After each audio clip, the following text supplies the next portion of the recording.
Okay, hi. I'm Ollie Bown. I'm from the University of New South Wales. I'd love to be with you today, but I'm unable to attend the AIMC 2025 conference. I really wish I was part of the conversation, but I'm very happy to just record this brief description of a project that was carried out at the end of 2023. So this is Music of the Sails, housed at the Sydney Opera House as a commission for their 50th birthday, the celebration in October 2023 of 50 years of the Opera House. So the project used an LLM as a data interpreter to drive a real-time musification experience at the Opera House. I'm going to talk through this project, how it worked technically, some of the conceptualizations, some of the reflection. There's a huge team of amazing collaborators. This was quite a large scale project. If you hold out to the end, I'm just going to give a quick rundown of who did what and give some credit where credit's due. Um, I artistic directed the work, but couldn't have done anything without this team. So this is Stuart Buchanan. He's head of screen at the Sydney Opera House. They were organising a large festival to celebrate their 50th birthday. That photo is not from their 50th birthday celebration, but it's a classic bit of Sydney Opera House history.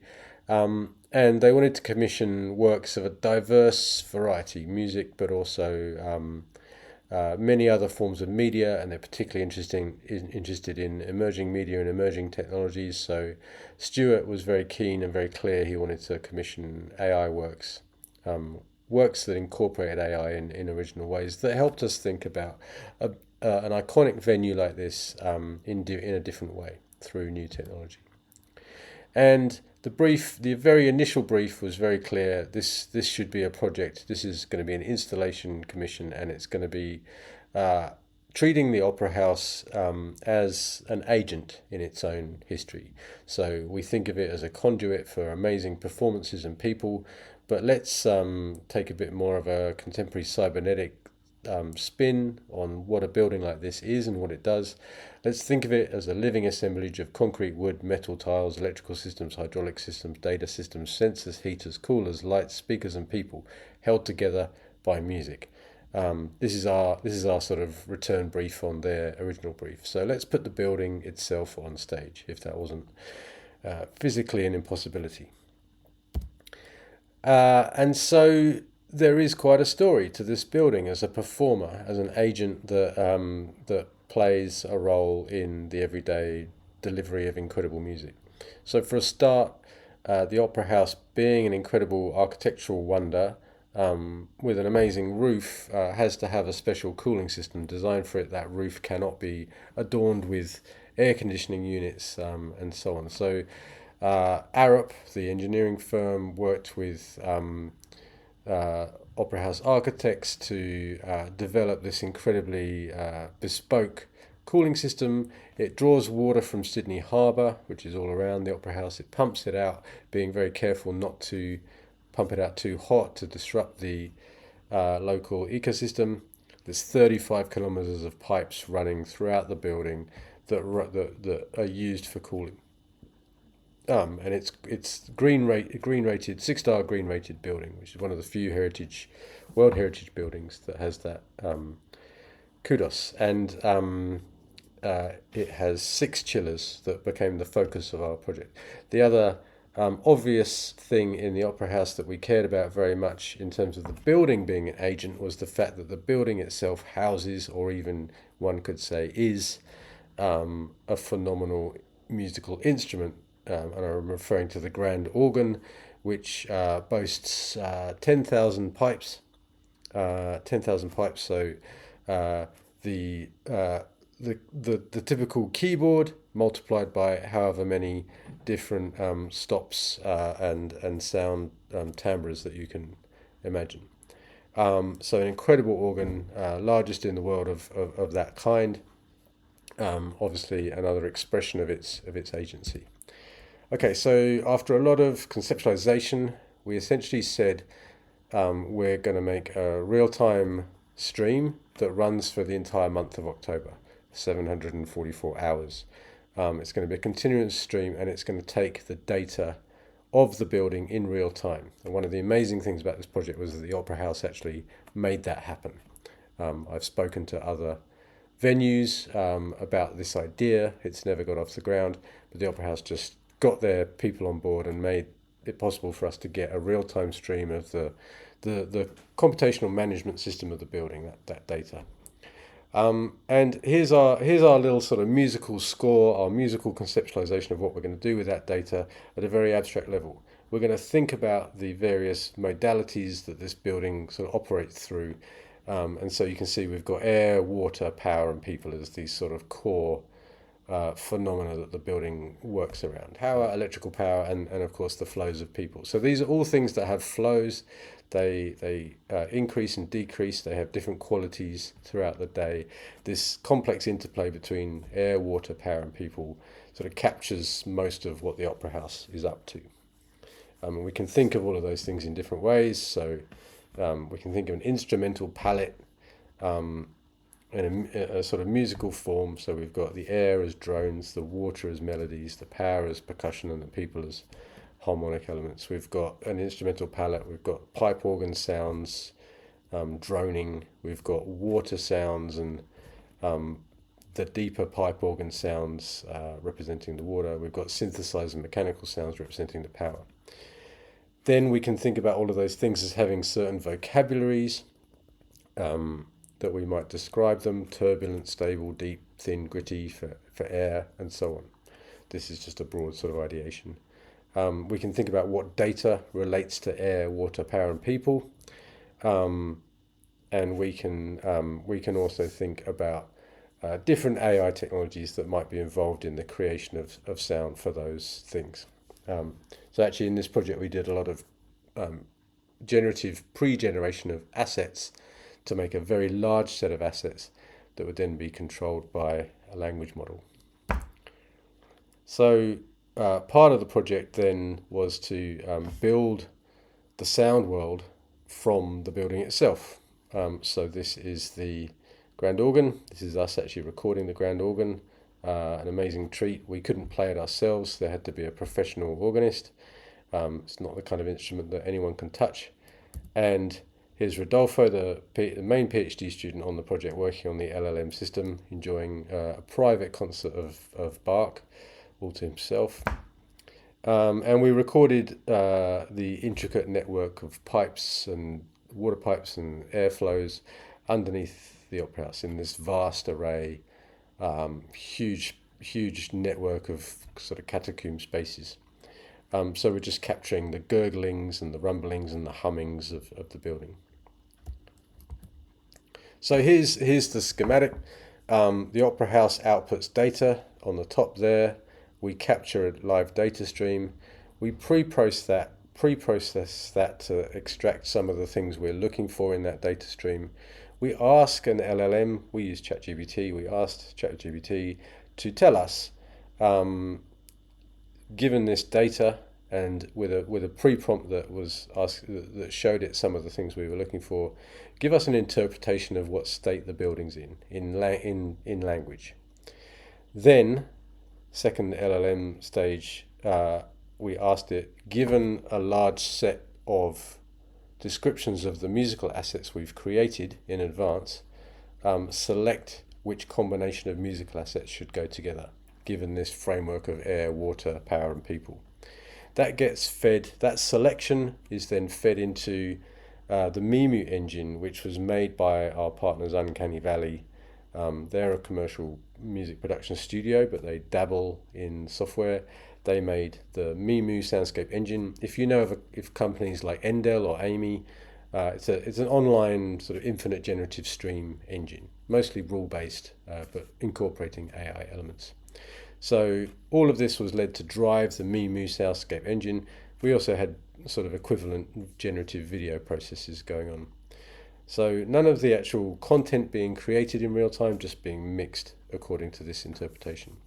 That fed out to a 1 month, 24-hour live stream during October 2023, and a couple of very special on-site installation experiences that we devised and ran. So the kinds of data, we were initially handed this extraordinarily vast data, spreadsheet of data points, um, and we had to sort of boil that down to something manageable. And the way we approached this was to analyze the data and to think about what kinds of things we wanted to sonify, musify. But we did more than that. We really were averse to just sort of mapping data to sound, which we're clearly not doing. It's going through this language model. We wanted this to really be about interpretation. So we didn't want direct mappings to sound. We wanted the stories of the opera house and its data to be infused into this automated process, which of course the concept manipulation capabilities of a large language model are perfectly adapted for. So we really saw this as a very interesting and original use of large language models. I say original. I've seen lots of work where the LLM has been embedded as a sort of interpreter or interface between other processes. Of course, that is like the emerging plug and play paradigm. We're just using natural language. So here we've got some of the things that we selected. I mean, obvious stuff like the temperatures of the various rooms. The Opera House has 6 main venues and a few smaller venues. We've got the water temperature of the pipes coming in and out of the chillers. The chillers, there are 6 of them. What they do is they have 2 main ones running during the day, and then they have a different main one running at night, just keeping a base temperature. And then, of course, depending on the demand, they can bring more chillers online. So they try and run the smallest number they can. It costs lots of extra power load to bring others online. So the number of active chillers is one of the most important things to know. And they have a power load. And then we've got the temperatures of various rooms and of the water itself, but also CO2 levels. So when a room fills up with people, CO2 starts to go up. You need to switch, just like in your car, you need to switch between a chilling system that recycles the air and one that brings in external air. Of course, the latter is more inefficient, so you don't do it if you don't have to. And then lower down we can see valves. One of the ways that cooling works is just switching on and off hot and cold water valves, but also that's used for humidity regulation. By cooling and heating the water, you can reduce humidity. So sometimes you have this active oscillation between hot and cold water. And of course, being a cybernetic system, there can be a natural oscillation as well, which happens with any thermostatic thermostatic system, because the thermostat has a delayed response to the heating. That delayed response just simply means that it's always going to sort of slightly overshoot. It's going to slightly heat up too much, overshoot, and then realize it needs to cool down, or slightly cool down. So there are natural oscillations. And then, of course, there's the information about what's actually on, because we knew that in advance. We could gather that data long in advance and actually know that for the month of October, there were all of these special events that we could also embed into the narrative, into the LLM, tell it that data, and also feed some of that stuff into the content of the music and video that we created. So the storytelling, the data is one thing, but the storytelling about the data is another. Mimu, I mentioned earlier, is a system that we used to generate the real-time stream. It's not like a deep generative model. It's just a rule-based sort of mix machine. But what it meant was that it could sit there just as a sort of rendering engine and take the various pre-composed elements, take instructions from the LLM to generate the mix and the stream. And I mentioned that we were going to do some installation versions of this. So this is the Tide Room in the Opera House, which is a very small but very special room for sort of exclusive gallery experiences. And it's set up with a pretty simple projection mapping rig, kind of in this sort of dome ceiling scenario where you go in and you look up to see the work. Okay, so I'm going to show that room and just explain. So this was the way that we uh, use that space to tell the story and to include the experience. So on the left, you can actually see here it says Studio Day So Far. So Studio is the name of one of the venues, and here we had four data points that we were focusing on, which were the temperature, the CO2, the hot water valve, and the cold water valve running that day. Over on the right, we've got six values corresponding to the six chillers. So you can see quite clearly here that chiller 1 and chiller 6 are active, and none of the others are. So as I mentioned, that represents the fact that we're sort of running in a base mode. The 5 and 6 were slightly smaller, so this sort of shows that you've got your two core chillers and then just adding a little bit of extra load from this one. So I'm going to run this now. Oh, sorry. These videos here are just pre-rendered videos using, I don't think I mentioned already, the Deforum Stable Diffusion's video generation tool, Deforum. So these just indicate the state of the chiller. Again, the language model is making these selections.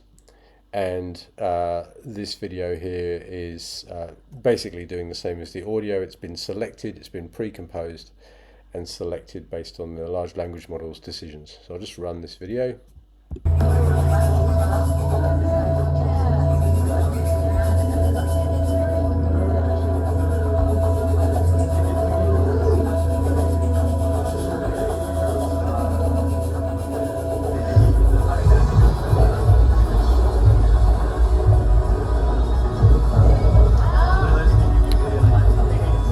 So you can see, you saw at the end that what was nothing really happening in that room, and then suddenly it kicked into action. You can also see here that every so often we would actually just render the large language model's text, so that of course, because it was mediating the whole thing via text, we could also use that text as part of the storytelling. So again, the focus here was that we didn't want the large language model to be the creative author. We wanted it to be subservient to our master design, but just simply to help us tell that story about what was going on. So here's a little bit more of detail. This is just the actual projection mapped, the original projection mapping template of what you just saw, just to show you these are the live data feeds coming in from the different venues. These are the different venues with the different features that we're interested in. These are the chillers, and these are the chiller state videos. You can see that you get a lot of variation in the data. And I'll just show you a bit of the live stream, which is the same content, but you can just get a bit more of a sense of what's going on.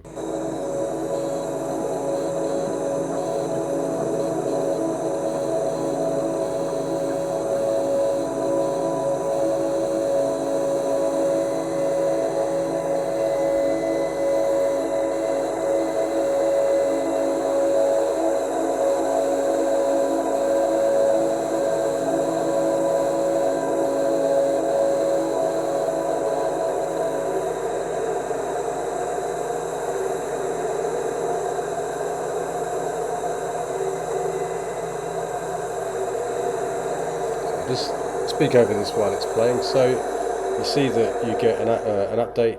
It ran every hour. It would give you an update and it would select the next section.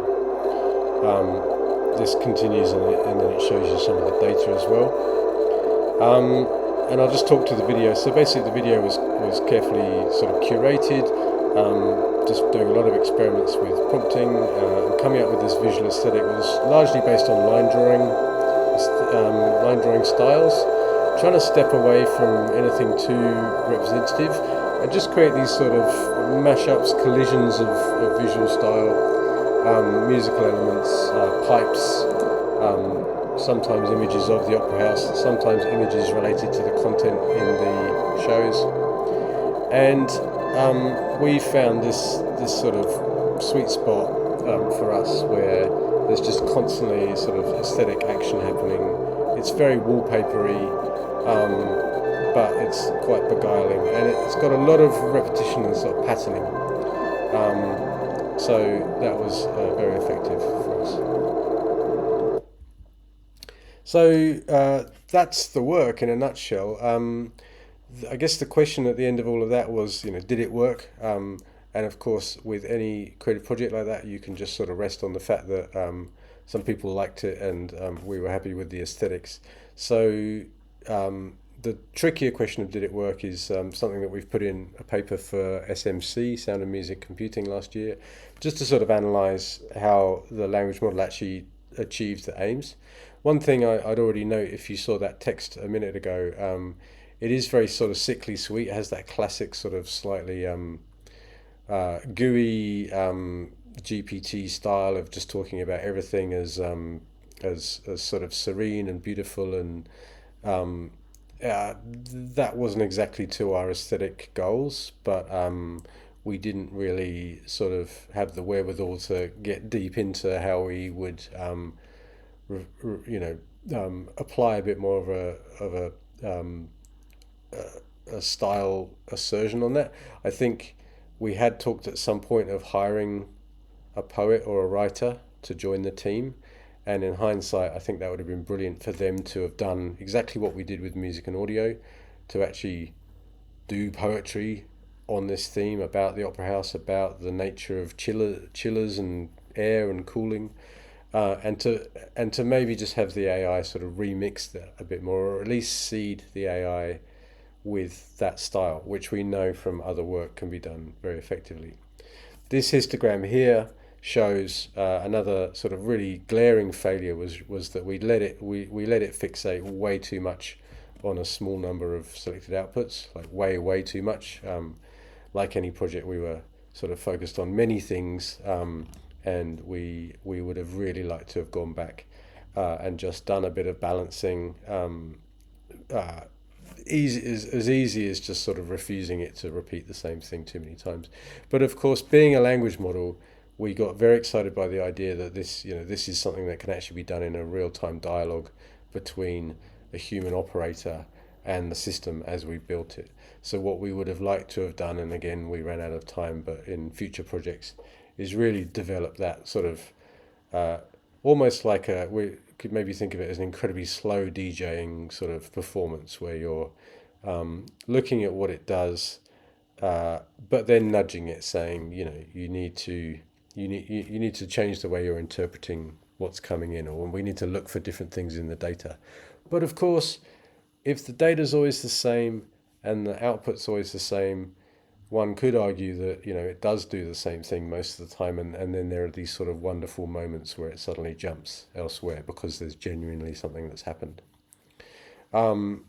Just on the left here is an example of the kinds of things that we gave as descriptions to the music, so that you understand when we're asking the large language model, given the data to pick a piece of music, this is the information it has. It has these descriptions. So you can see that we seed the musical descriptions quite carefully around the terms that we're looking for, like rhythmic continuity, repetition. So, for example, looking for those oscillations that happen naturally might result in it selecting something more oscillatory. We were very pleased with this approach. We weren't necessarily happy with the extent to which we really managed to make those things talk to each other. With hindsight, we'd have a bit more of a systematic approach to connecting those, and we see great potential. Personally, I think that really stepping away from the idea of using generative AI as an agent and using it in ways that sort of make new things possible, which we think is what we've done here, is very important. And this identifying sensible roles to assign to AI, we think we've got a great example here. And again, I think I've alluded to the fact that I'm maybe a sonification cynic. I've never really been taken by the work that just takes a data stream and sort of tries to turn it into sound and tries to explore the insight you might get from the data. So we really just decided to insert ourselves into that process of insight, to let the music be sort of gimmicky in the sense that you're not expected to hear the music and say, I know that this means that the chillers are running. You're expected to hear the music, to see the story and to engage with the story. And the music is just a sort of way to guide you in. But it is faithfully doing what we've said it's doing. It's just I don't have a really strong belief that that sort of sonification, that insight through sound, often really surfaces as something very useful. And I've seen lots of great sonification work where it's the vibe of the thing that carries the work, and it's just important to respect that and reflect it in your attitude. So I just want to finish by so thank you for listening. I'm just going to just talk through the collaborators in this project because it's very important to acknowledge all of that work. I'll go in order. So Stuart Buchanan and Melinda Dransfield were the Sydney Opera House commissioning partners who drove the project. They worked with us. They set the brief. They gave us amazing kind of critical feedback. They were very specific about what they wanted, but they also needed ideas. So we worked really well with them.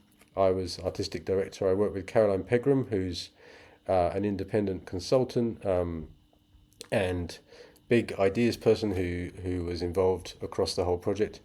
Rodolfo Ocampo, my PhD student, did all of the large language model development and was instrumental in the concept development.